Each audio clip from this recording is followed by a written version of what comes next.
Hello दोस्तों, मैं Reena Yadav from century law firm आप सभी का स्वागत करती हूं हमारे इस यूट्यूब चैनल।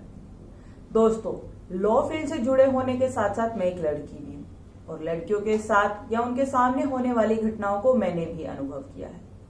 बहुत बार कुछ घटनाएं ऐसी होती हैं जिसमें समझ ही नहीं आता कैसे रिएक्ट करें, और समझ ही नहीं आता ये घटनाएं किसी अपराध की श्रेणी में आती हैं या नहीं।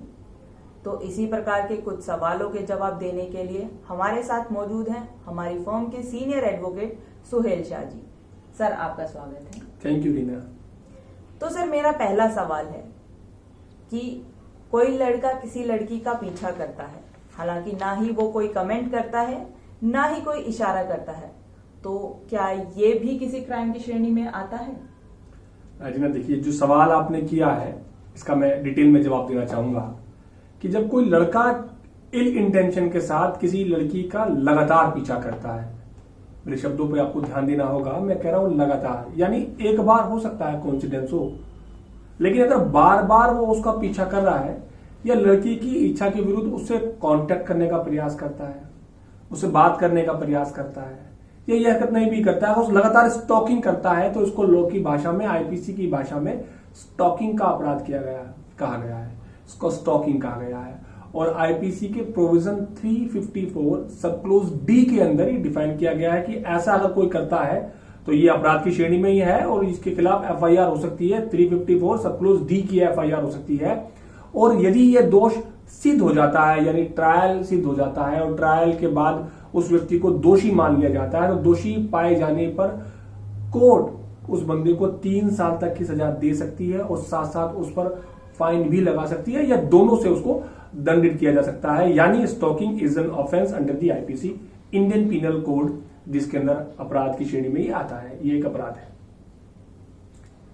तो सर, मेरा दूसरा सवाल है कि कोई लड़का किसी लड़की को देखकर कोई इशारा करता है, सीटी मारता है या कोई और जेस्चर करता है, तो क्या ये भी किसी क्राइम की श्रेणी में आता है?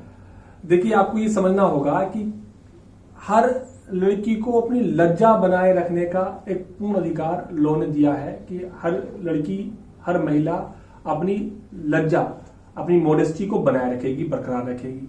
अब मोडेस्टी क्या होती है, ये एरिया टू एरिया डिफाइन कर रखा है कि सपोज अगर मैं किसी ऐसे क्षेत्र की बात करता हूं जहां पर पर्दा प्रथा है, जहां पर पर्दा है, तो वहां महिला पर्दा कर रही है और आपने उसका पर्दा हटा दिया तो इसके अपने मोडेस्टी को आउटरेज कर दिया। वो महिलाएं जो बुर्का पहनती हैं, अगर आपने जबरन उनका चेहरा देख लिया तो उनका सिर्फ चेहरा देखना मात्र ही आपने उनकी लज्जा को भंग कर दिया, आपने उनकी मोडेस्टी को आउटरेज कर दिया।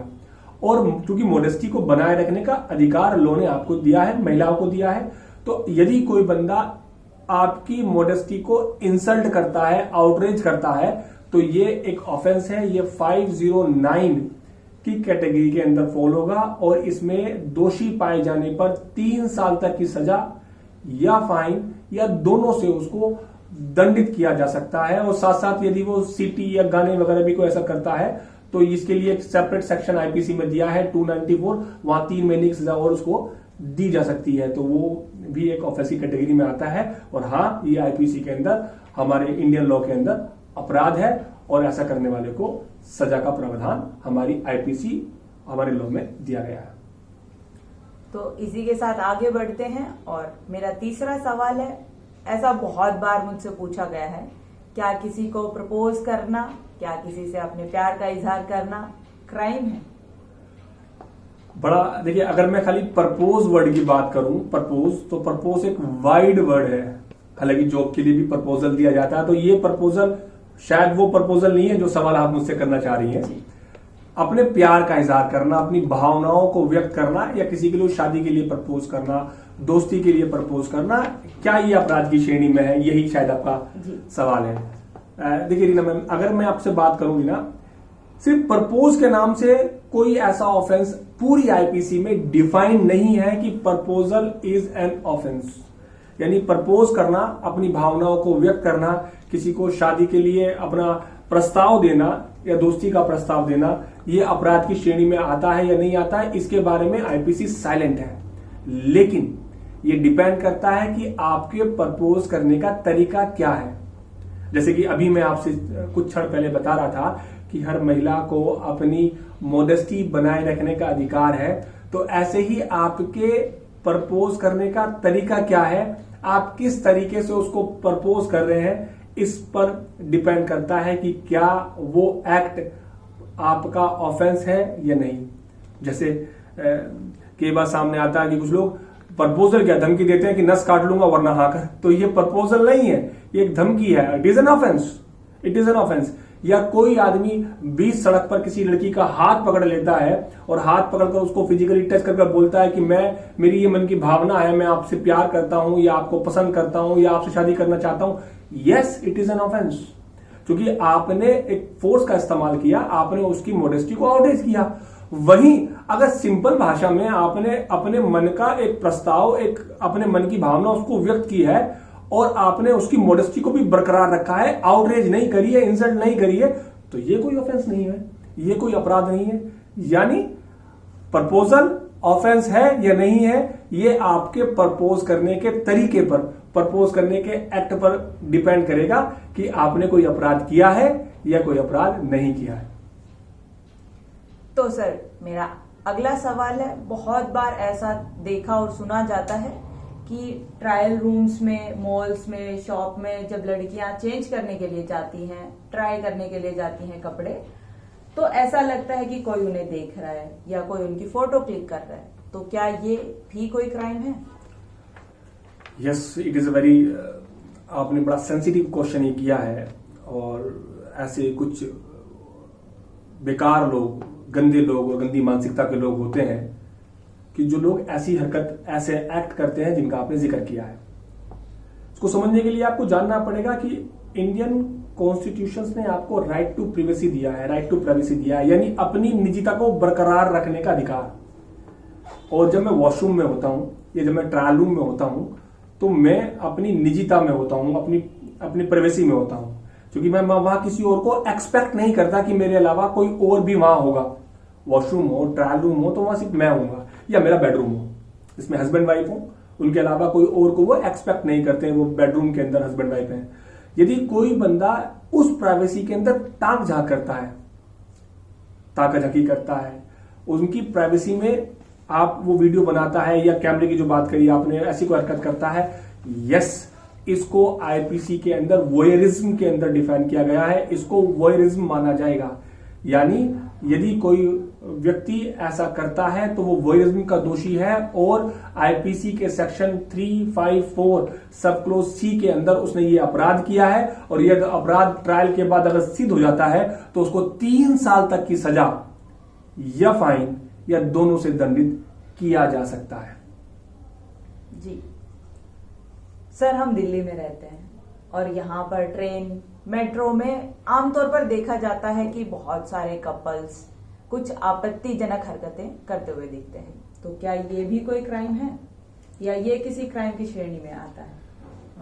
रीना, जहां लॉ ने हमें बहुत लिबर्टी दी है, बहुत सारे फंडामेंटल राइट्स दिए हैं, वहां हमारी ड्यूटीज भी है, और साथ साथ ऐसे वो तमाम एरिया जिनको हम पब्लिक प्लेस में डिफाइन करते हैं, यानी वो एरिया पब्लिक प्लेस में जो काउंट होते हैं, वहां पर कोई भी कपल, और कपल ही नहीं, कोई भी व्यक्ति कोई भी ऑब्जेक्शनेबल सीन नहीं करेगा। यानी एक सभ्य सोसाइटी में, सभ्य समाज के अंदर जिन हरकतों को आदमी या व्यक्ति विशेष उम्मीद नहीं करता, या ऐसे एक्ट जो प्राइवेट प्लेस पर किए जाने चाहिए या प्राइवेट प्लेस पर किए जाते हैं, ऐसे एक्ट कोई कपल पब्लिक प्लेस में करता है, यानी ऑब्जेक्शनेबल सीन करता है, जिसको हम लॉ की भाषा में ऑब्सीन कह देते हैं। ऑब्जेक्शनेबल सीन्स करता है, ऑब्सीन करता है, तो ये ऑब्सिनिटी का दोषी है। और ऐसे कार्य, ऐसे घटनाएं, ऐसा करना आईपीसी के सेक्शन 294 में ये एक अपराध है, और ऐसा दोष सिद्ध होने पर 3 महीने तक की सजा हो सकती है। और साथ साथ आप ये भी समझ लें, सिर्फ ये कपल की ही बात नहीं, यदि कोई व्यक्ति विशेष कोई ऐसा फूड़ गाना गाता है कोई ऐसा बहुत सारे फूड गाने आजकल बॉलीवुड में या टॉलीवुड में या तरह तरह के जो सोशल मीडिया के माध्यम से ऐसे गंदे, अभद्र और फूहड़ या ऑब्जेक्शनेबल गाने वर्ड रिसाइट करता है, सुनाता है या बजाता है, तो ये भी इसी सेक्शन में फॉल होगा और ऐसा करने वाला व्यक्ति इस आईपीसी के सेक्शन का दोषी होगा और दोष सिद्ध होने पर उसे 3 महीने तक की सजा, कारावास, जेल मिल सकती है। जी सर, बहुत बार ऐसा होता है कि लड़कियां सोचती हैं कि कोर्ट कचहरी के चक्कर में पड़कर अपना समय क्यों बर्बाद करें।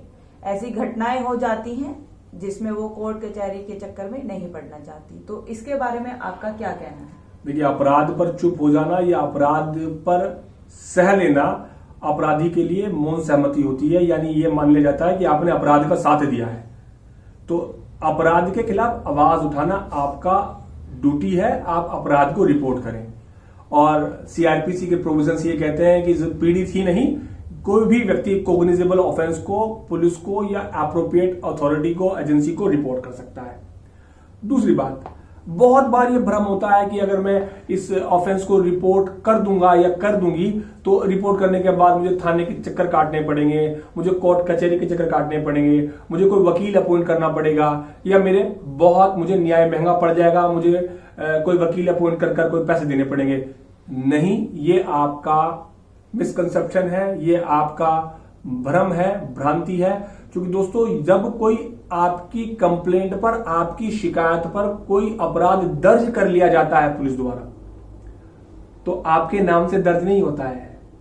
यानी सपोज ए ने वो अपराध किया बी के खिलाफ, यानी बी थाने पर गया, पुलिस स्टेशन जाता है और बी एक एफआईआर कराता है ए के खिलाफ, तो इस एफआईआर का नाम बी बनाम ए नहीं होगा, इसका नाम होगा सरकार बनाम ए, क्योंकि ए ने अपराध किया। और चूंकि स्टेट की ये जिम्मेदारी है कि वो हमें प्रोटेक्ट करेगा, हमें सुरक्षा मुहैया कराएगा, सुरक्षा प्रदान करेगा, तो यानी किसी इंडिविजुअल के खिलाफ भी कोई अपराध अगर होता है तो और एफआईआर दर्ज होती है तो ये माना जाता है ये अपराध स्टेट के खिलाफ हुआ है। तो ऐसे में स्टेट की ये जिम्मेदारी है कि वो प्रॉपर इन्वेस्टिगेशन करने के बाद, चार्जशीट दाखिल करने के बाद, जो भी न्याय संगत जो भी लॉ के अंदर प्रोविजन है उनको एक्सरसाइज करते हुए लॉ में उस दोषी को, उस आरोपी को दोष सिद्ध कराए और ट्रायल चलाने के बाद उसको सजा दिलाए।